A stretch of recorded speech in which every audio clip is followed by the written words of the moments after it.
Welcome to yet another edition of Red Carpet to Trailer Trash. My name is Ian Collins, and joining me as always is the rock to my hard place, Mr. Connor Rock. I don't like that. I don't like that at all. What? I'm just afraid that someone will come between us. Oh, God. Alright, this episode's scrapped. It's gone. It only took, 6 episodes? Yeah, but it only took like 6 seconds into this one. It took you quite some time to come to your senses. And this is actually only episode 5 because we did record 6 episodes, but we have the secret one that's locked in the Disney vault. The Disney Vault. So we're going to release it on VHS tape in 20 years? Yeah, in 20 years, 10 years, whatever. In 49. Wait, that's 30 years. That's 20 years. Can I do math? Probably not, but we're just going to... You get to 29 to 39. Yeah, it's okay. So in 2039, the actual episode 1 will come out of the vault. Sure it will. That's just going to be something that we keep tempting everyone with, and no one's actually going to want to hear it, because it's hopefully... We'll do the live-action remakes and with historically accurate casting. That'll be in 10 years. Yeah, what we could do is we could actually just recreate it, or we could... When we're super successful and everyone's super interested in this, because this is such a great podcast, as the beginning of this one has clearly demonstrated, we could just have... Yeah, what do we even do? Who knows? We could just sit back and watch it in 10 years as we're super successful rolling in all that podcasting dough. But anyway, for anyone that's confused this week, you're not alone. We are here to discuss the movies of the week. I'll be reviewing a movie from last week, and then Connor and I will be preparing for the 2 most noteworthy movies coming out this coming weekend. This week I'll be discussing The Joker, whereas the trailers we'll be looking at will be for The Addams Family and Gemini Man. And let me tell you, before you get into this, I got a lot to say about pretty much everything, actually. I'm pretty excited for well, I wouldn't say excited. I got a lot to say. I've got an opinion that you people are going to hear about. That's the whole premise of a podcast. Essentially, yeah. All right, so tell me a little about The Joker. So it is essentially just following the life of Arthur Fleck, who lives with his mother Penny Fleck, works as a party clown. Okay. And he ends up getting beaten up by a group of teenagers. Group of hoodlums. Yes, hoodlums. Ne'er-do-wells, as one might call them. Those neighborhood ruffians. Uh-huh. I'm not going to add any more synonyms. I'm just going to continue. No, that was way too many. So the next thing that happens is that he's handed a gun to protect himself by another person that works at the party clown business he works at. So then he ends up defending himself at one point with the gun, and it starts this movement against the rich, because the people that attacked him were essentially the equivalent of Wall Street bankers. And basically when that happens, things just start spiraling in his life, and it just follows... He starts his descent. Yeah, it just follows him as, he stops taking his meds, he has to stop seeing a social worker, just everything starts going horribly, horribly wrong. It's a great movie, but it's a slow burn to get into the real meat of the movie. I think that the third act is without question the most interesting, because it's when he sort of embraces the madness and things are sort of just humming along. Whereas the first 40 minutes, it's a real slog of introducing him and the whole situation that's happening in Gotham and all of this. What's the runtime of the whole movie? 2 hours and 2 minutes, I believe, if you include the credits. So essentially a 2-hour movie. Yeah, it's A little long, but I mean that's kind of more standard these days. Movies are getting longer. Yep. And so the way I looked at it, and it seems like from the reactions I've seen online, everyone either seems to absolutely love this movie or hate it. Yeah, I've kind of seen the exact same things. And I'm kind of confused by that because I thought it was a pretty good movie, and it's definitely like one of the best of the year, but it's I can completely understand why people would dislike it, but the hatred it gets, or like the adoration it gets, are just kind of surprising. Joaquin Phoenix does a great job. He portrays the character very effectively, and I think Todd Phillips' direction is excellent. But the writing is just so slow, and it's very much like it's it's very hard to get through because it's a character study of such a depressing figure that Yeah. it's difficult to get through. Do you think they did that because they wanted to establish, Arthur Fleck as the person versus like that making his descent all the more, I don't know, unnerving or whatever you want to call it, or was it just kind of slow writing? It was definitely a calculated choice, and it makes sense and I understand it, but it was just it's one of those things where that's not why people are interested in the character of the Joker. And I granted that's sort of the problem with coming up with an origin story for the Joker, is that his backstory isn't the interesting part about him. It's the chaotic nature Right. of the character and the insanity that he approaches it. No, it's none of the other characters in the movie are all that interesting, but that's mostly because they don't spend much time on them because they are trying to very much focus your attention on Arthur Fleck and how he interacts with the world Right, and right. how he interacts with other people and sort of what he does going about his day-to-day business, his day-to-day life. And it's like it tells you a lot about the character, but it's sort of like piles on aspects that you probably could have just assumed yourself. Although I'm glad that it shows instead of tells, which is an important thing because there's nothing more annoying than when a movie just has like the newscaster explaining the exposition in the background because they're too lazy to just sort of show you by the character's behavior and how they interact with other people.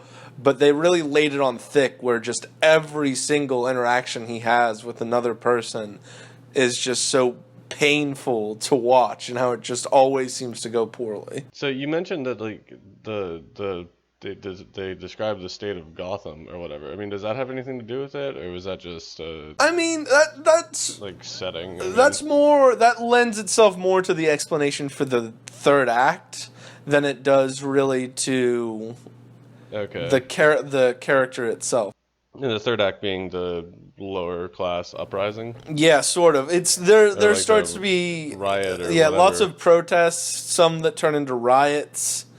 Um, Someone explained it, and I sort of understand why they would expect it to be this way, why they saw it this way. But I think it was sort of different. Someone I saw explained it as being like sort of like Fight Club, where it's people that felt on the fringes and excluded, wanting to join a movement to kind of hold people accountable for sort of ensuring that they're held down. But I think that that's more of an anarchic view, whereas in this, it's more of the rich are evil and holding us down.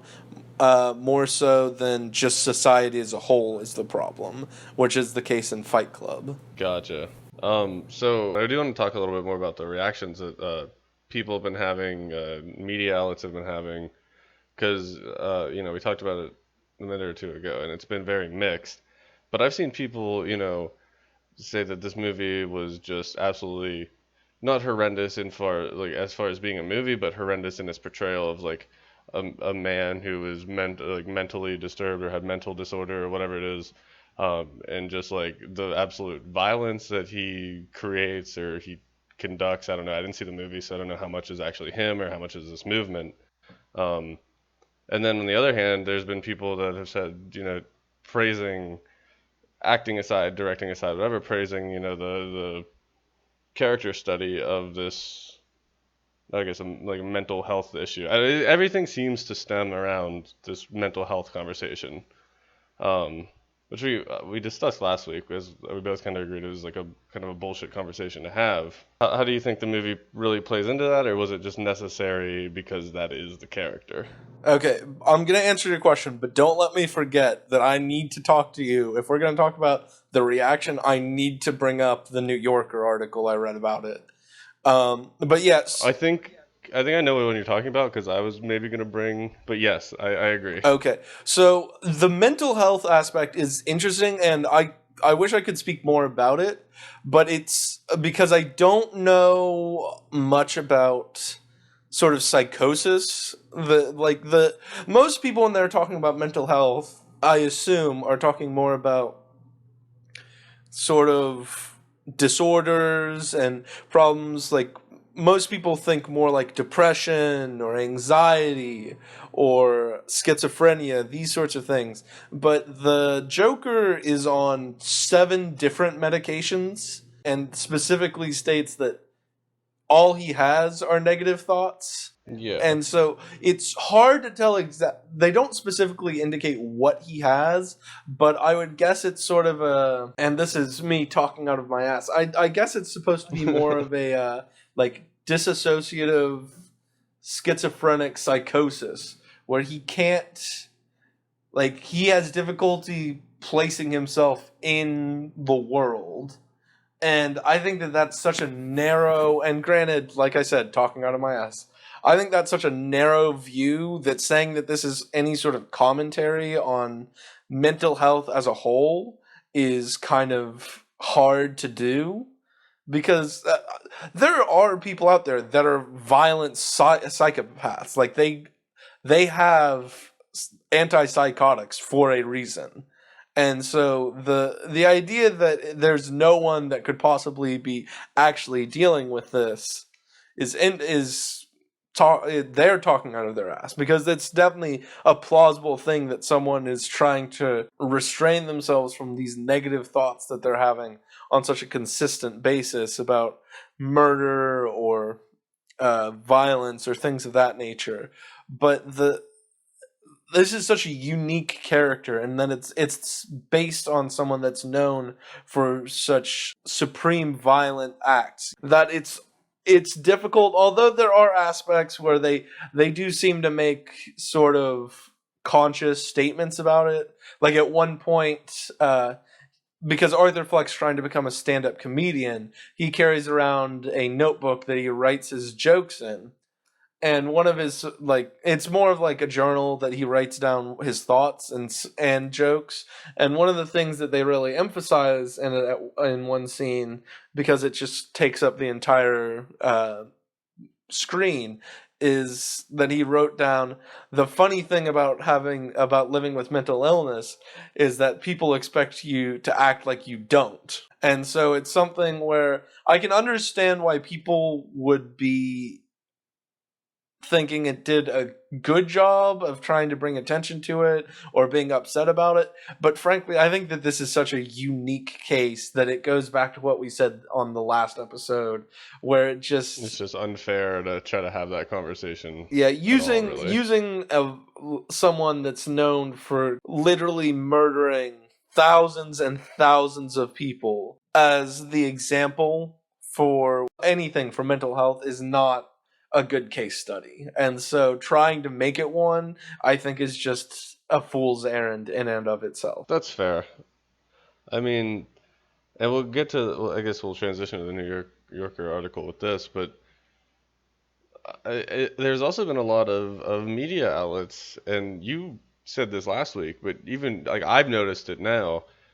They're still shocked that there hasn't been any type of violence associated with this movie. Now, that's one thing. I'd be fine if they were like, oh, it turns out that we were overhyping it. People seem to sound disappointed in the headlines, and it's really creepy. Yeah, and there was one from CNN that I would have saved if I did any sort of homework for this at all. But you're right. It seemed essentially, disappointed. Like it was like we're just waiting for somebody to prove us wrong, or like. And get, I don't get like too, conspiracy theory political here, but like I don't understand that.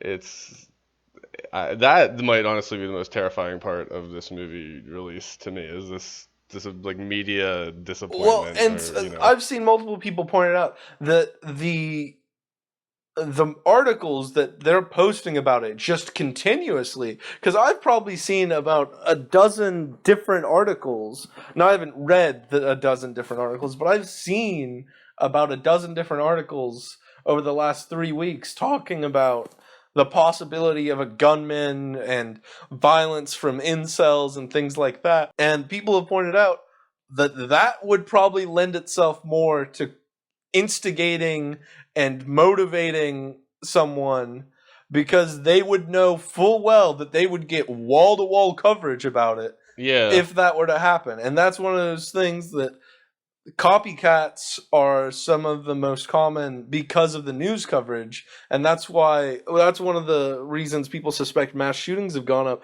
is because of the infamy. It's the idea that a lot of people think that their lives are meaningless, and so they want to be noteworthy, even if it's for doing something horrible, sort of thing.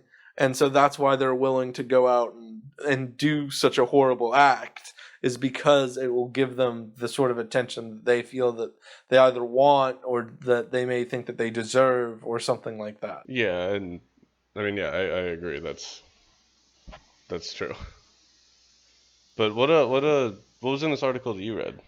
Okay, so this New Yorker article made absolutely no sense. It was mind-boggling. It was as if I didn't see him discussing literal scenes about what had taken place in the exact scenes of the movie, I would have thought he hadn't seen it at all, because it made no sense whatsoever. He was trying to say that the attack by the hoodlums on the party clown was calling back to the Central Park Five, which was a story. One, I think that the hoodlums were Latino, but I'm not sure because he didn't spend much time thinking about it.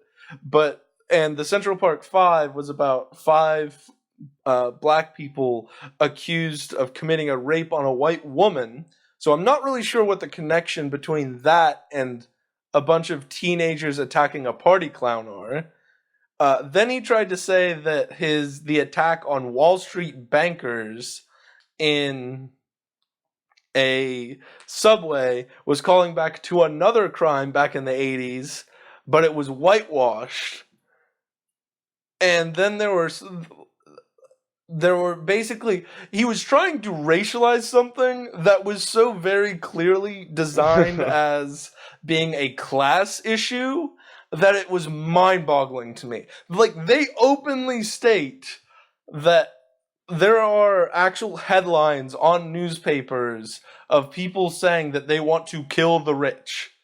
And this guy decided that he was going to take this as basically perverting the what is it that it's Black Lives Matter movement was being perverted. It's like, dude, this has literally nothing to do with that. I have no idea where you're even finding the idea of that being relevant.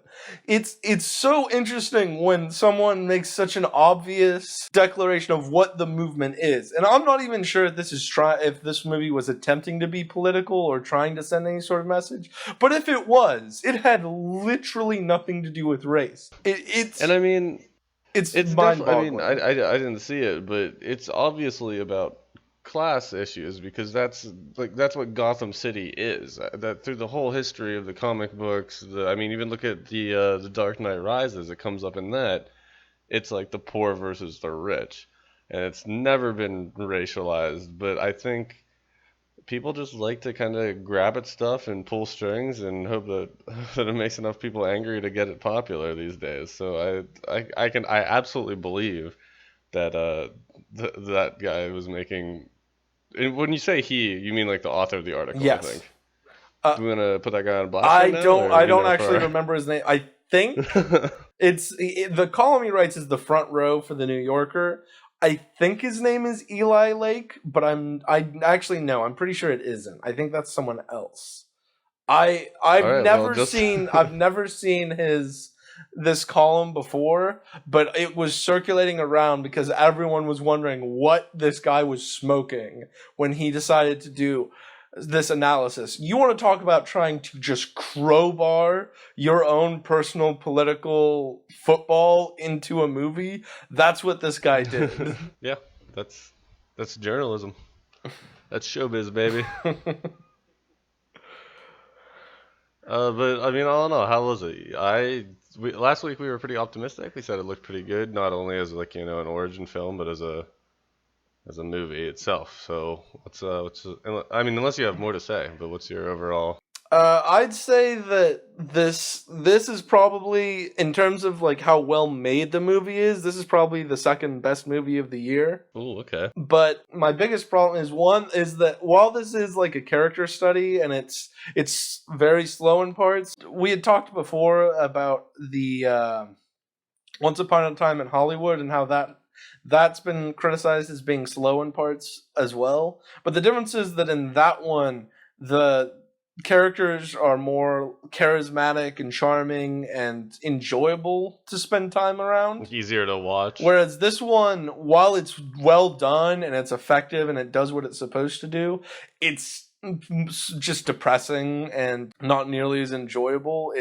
The character is just unsettling at its core, which is the point.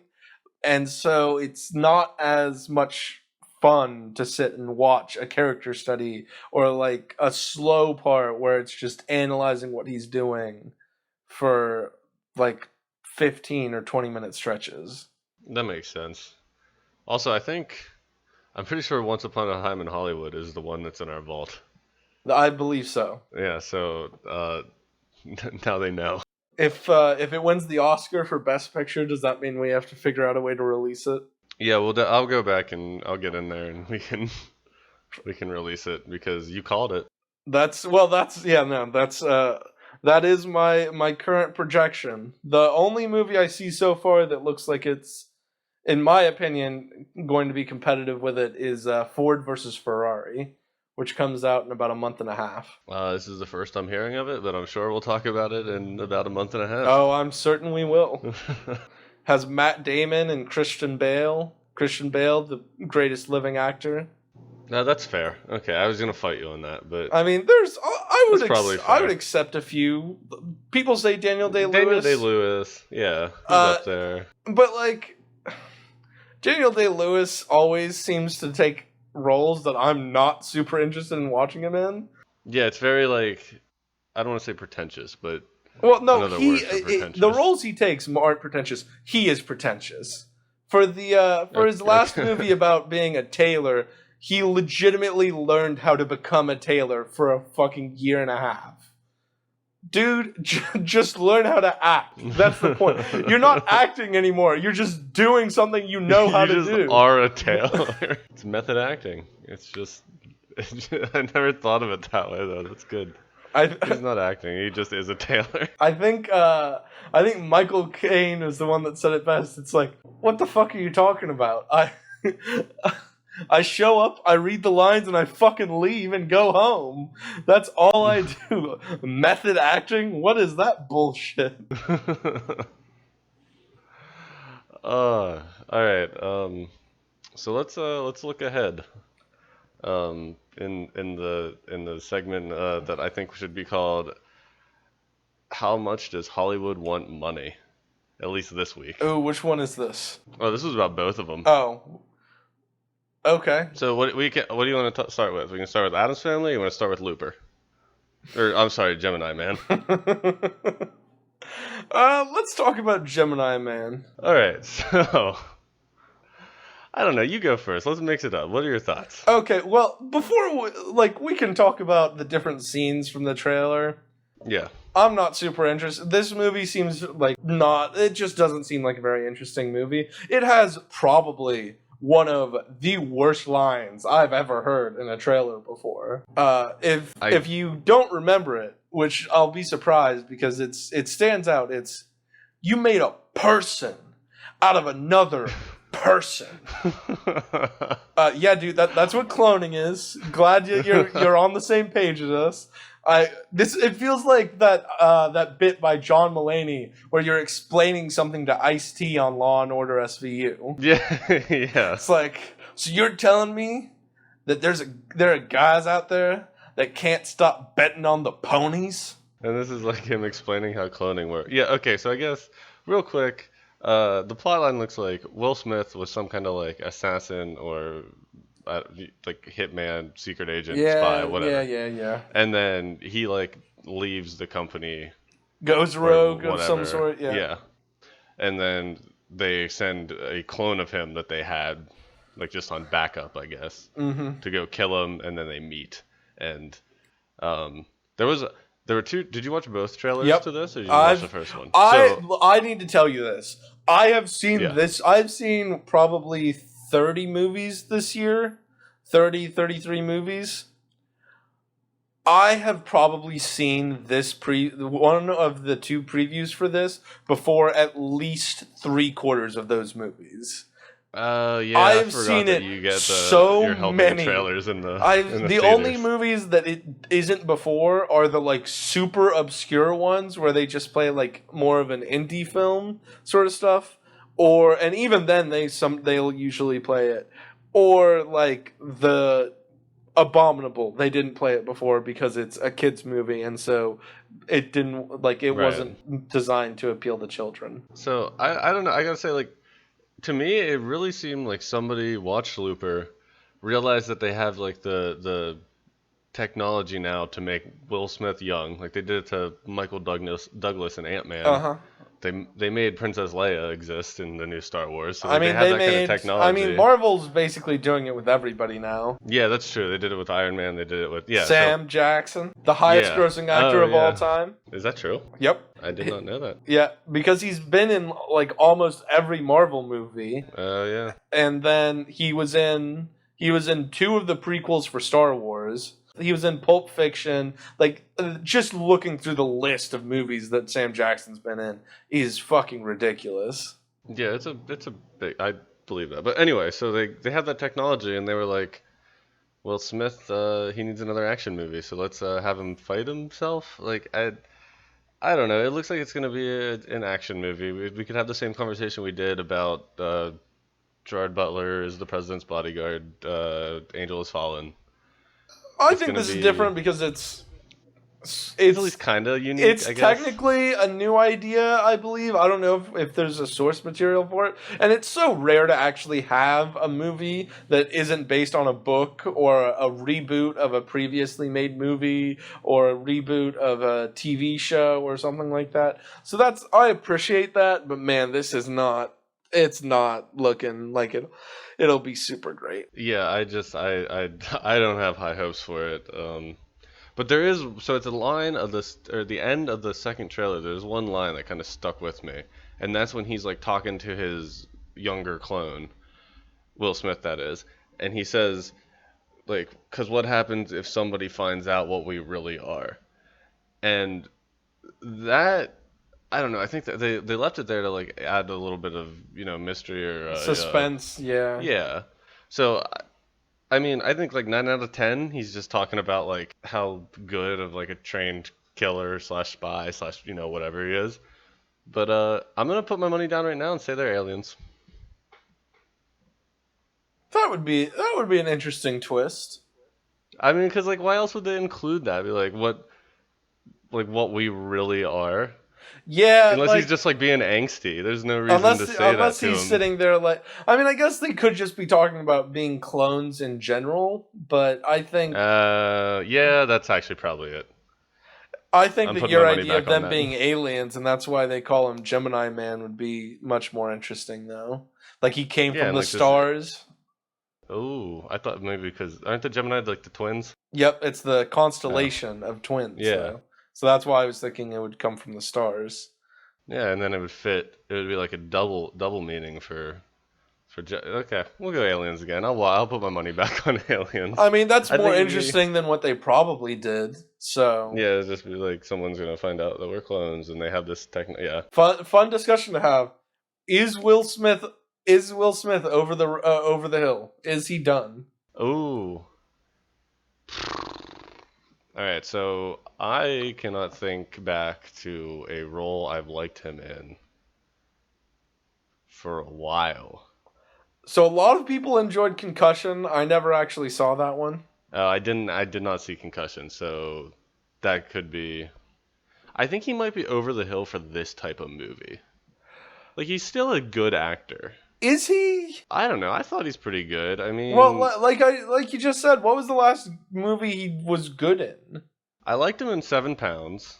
That was literally over I a mean, that was a decade long ago. time ago. That was Pursuit of 2008. Happiness, I guess that's a long one too. That was 2006. That was, Oh, I'm in going my backwards. opinion, that was in my opinion his best movie was Pursuit of Happiness. Because before that, or maybe like I Am Legend, That was was a shitty 2007. adaptation. But I, Robot. That was 2003, I believe. Also, the Oh fact god, that I that's just so far know away. when all Yeah, why do these, you know all these Will Smith dates? because and Hitch came out in 2004 or Oh, Hitch, I like 2005. Hitch. That was a good one too. 2005, best romantic comedy. He just knocked it out of the park during during the aughts. Then he had like Independence Day back in the 90s. So yeah, I don't know. Men in Maybe Black he's was just. there too. And he just did Men in Black. Well, not just did, but Men in Black 3 was like 4 or 5 years 2012, ago. 2011. Oh, was it as far back as 2011? I'm pretty sure I was in high school when it came out. Was it Yeah, really I was definitely in high school because that's when Pitbull's remix of Back in Time came out, and I loved it. So Oh, yeah. I think it was actually 2012, though. yeah, I mean it was somewhere around there. Yeah.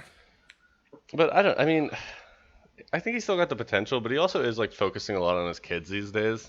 Yeah. So I'm not sure what like brought him out of hiding for this. Money. No, yeah, it's always money. I mean, I would just really appreciate if he actually was in, because he has acting talent, as was demonstrated with like The Pursuit of Happiness or 7 Pounds or things like that. But the last movie that I remember he was in After Earth, and that movie was supposed to be just atrociously bad. Yeah, like I don't know, like I think he's a fine actor, but I think he's he got to has the pick better chops, roles, but he dude. doesn't really seem to care in some of his more Yeah. recent movies.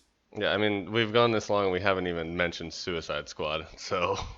I try to forget that even exists. All right. Well, speaking of wanting money and some cash grabs, want to move on to the Addams Family? Sure. So, what were your thoughts of the Addams Family? My initial thought was that I'm not a big fan of that animation style, but I'll let you. I 100% agree. Okay. Just the people looked like balloon people, or I don't. Just something was weird about it. It looked like they tried to do the least amount of effort to pump out an animated movie. I don't. What studio did this? Do you remember? No idea. Yeah. Okay. So maybe it's probably not like a super big name, but it literally looks like minimal effort went into the animation. That being said, my biggest takeaway from the trailers was like this has a lot of big names. Like I pretty much recognized everybody that it listed, Mm-hmm. and it just looks like it's gonna be bad, real because it also looks like it's kind of towing the line between like a kids movie and like trying to get people who with nostalgia for the Addams Family. So I really don't know where it's gonna land. I don't know what its audience is, and like the plot line of they move to New Jersey and the neighborhood hates them. Okay, I guess Yeah. I mean, I think that it has the potential to be okay, but you're right that this is definitely a cash grab and them just rebooting an idea. I think that the Addams Family movie they did back in the 90s where the guy was going in pretending to be Uncle Fester. yeah, Yeah, like the Addams Family movie. yeah, I thought that was fairly entertaining, and I doubt, like, I'm not surprised they decided to make an animated reboot of it, but and I hope that they take advantage of the fact that it's an animated reboot so that they can do like more and more ridiculous things with them. And that's really the only way I think this could be all that worthwhile to see, is just if they were to do things that were like just so utterly ridiculous, like go full on like over the shark, jump the shark with it, ridiculous things, because it's animated and you can get away with that sort of thing. Yeah. But if they just do it like the basic jokes about how they're weirdos that have a macabre sort of approach to life, then that's not going to be interesting for kids, and the people that go there for nostalgia are going to be disappointed in it. Yeah, no, I absolutely agree with that. I mean, I think something is definitely lost in the animation because you don't necessarily get the same feeling of like these people are creepy and they're kooky, because it's animated. Like that's something there is lost, but you can make up for that by. And there was that one scene where the guy like lets out like a million bats out of his coat, I guess. Yeah, I forget what character that was. So probably like, Uncle Fester if I was going to guess. yeah.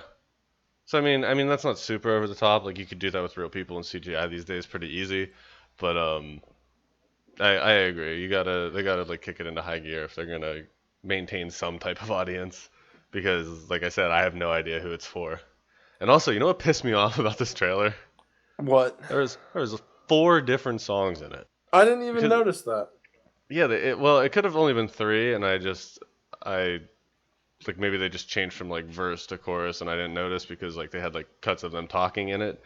But the most noticeable change is when Cousin It arrives, like and it's like Cousin Pimp It. And it was just I don't know. It was tough to watch. Yeah.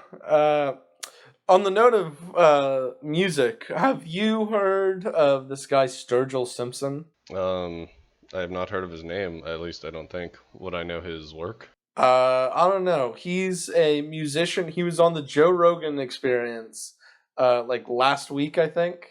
And he was. I've seen recommendations for his new album, Sound and Fury, on like on there, and then Barstool Sports had a blog recommending him, and then this sort of more hipster guy that hosts a current events podcast that where they spend the last 10 minutes talking about music also recommended him.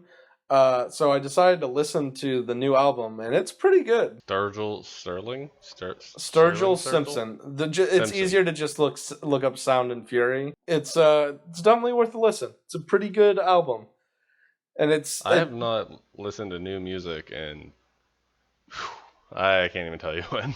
yep. It's I think my favorite song from it was Mercury in Retrograde. A lot of the music is like he does something interesting too, where he sort of does a like it's sort of like the equivalent of a record scratch at the end of every one of his tracks, so that if you're listening to it on a loop, then It just sounds like it got scratched into the next one. yeah, it sounds like you're just moving on to the next song. Like it sounds like you switched over songs, like as if you actually were taking the time out to flip the record, sort of thing. I'll maybe give it a listen. I do have a quick question though. Did you just mention a podcast where they take 10 minutes at the end to talk about music and then we're gonna do that same thing? We don't do that regularly. They did that. That's true. They do that like at the end once they're finished talking about current events. One of the hosts says, "And now to the most important question of every week: what have you been listening to?"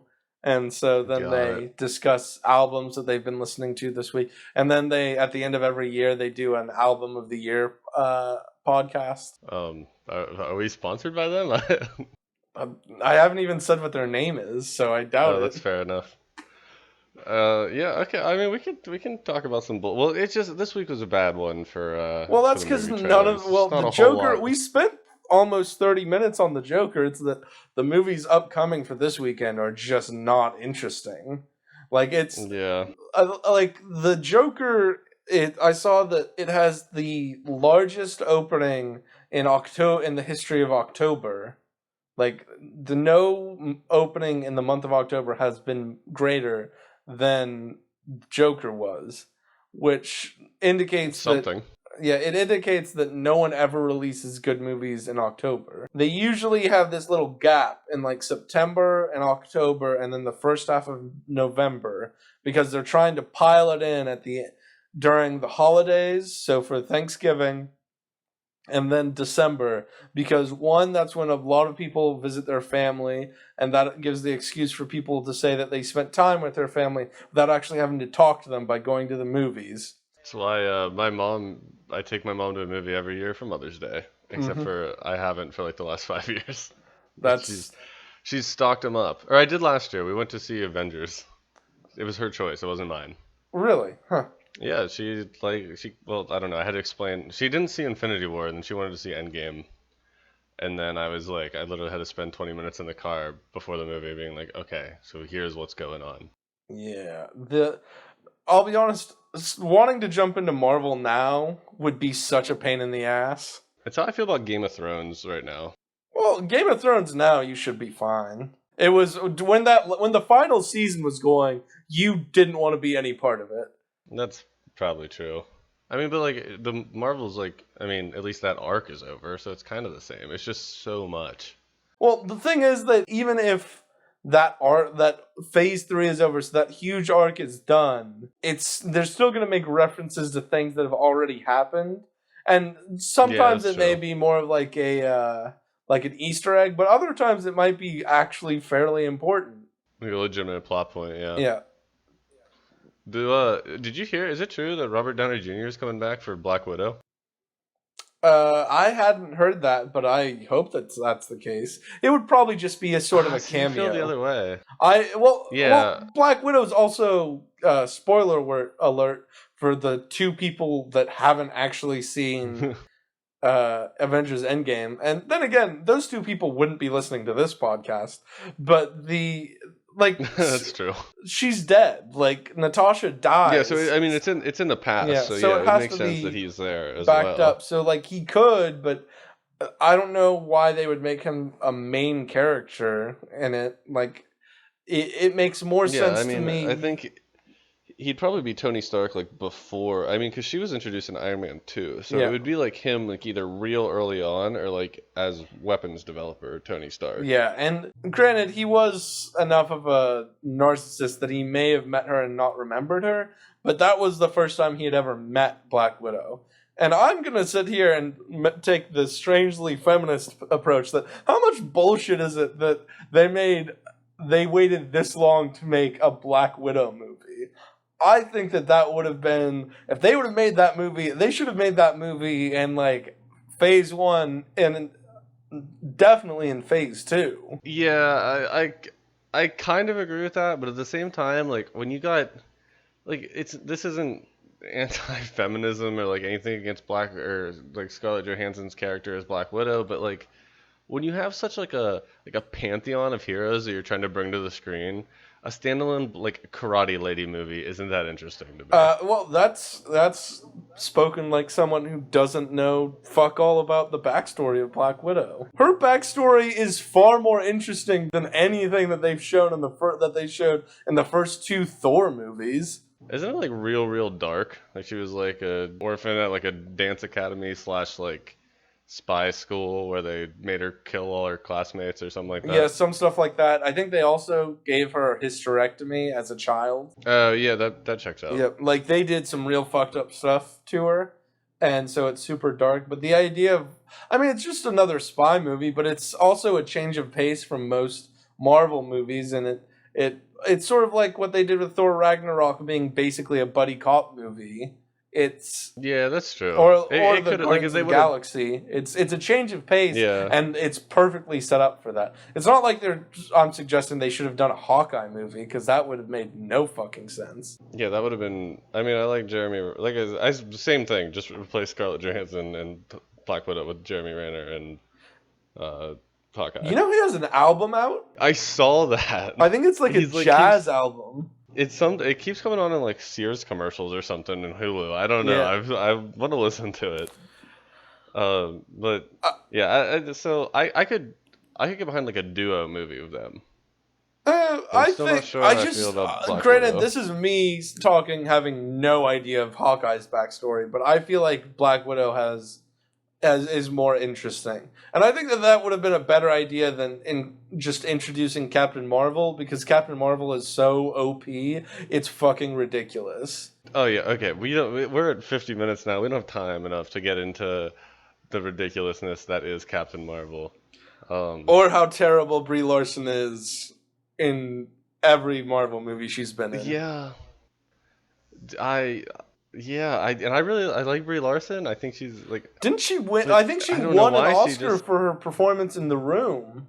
Or yeah, like she's a good but like actress. she But Captain looks Marvel's just the most like boring, uncharismatic, like deadpan kind of like piece of shit character. like she's not I don't know what interesting. She happened. doesn't play the character interestingly. Like it's it's just not entertaining watching her portrayal of that character. Yeah, and there's another one coming out, I think. Hooray! And they got all kinds of weird. I haven't even looked at half the stuff. I am looking forward to Adam Warlock, seeing what they do with that for probably for Guardians of the Galaxy 3. Is he gonna be like the bad guy or just I don't know who Adam Warlock He is. they I don't really know much about him, but I read after the end credit scene for 2 with the Golden Lady, how they were building the Oh yeah, and she was like, I call him Adam yeah or what? Oh, okay. So yeah, he's probably gonna be a yeah. bad guy. All right, well, I think here's a good time to wrap it up, probably because just Stop. crowbarring some Marvel discussions in there. I don't even know how we got there. I don't know either. We were like, I guess Addams Family, Gemini Man, whatever. Let's talk about things we actually like to talk about. It stopped being a podcast, started just being a conversation. Well, that's the best kind of podcast. We will see. Okay, so just to summarize, Sum it up. Joker is ready for the red carpet, as was demonstrated by its nearly $100 million opening weekend. Sounds fair. And I think that both Gemini Man and Addams Family are probably trailer trash, but I'll report back at another time. Well, it sounds good. This has been Red Carpet to Trailer Trash. Ian Collins sees the movies. He does all the legwork. He's the man in the field. And I sit at my desk and watch YouTube trailers. I'm Connor Rock. Thanks for joining us. Until next time. Until next time?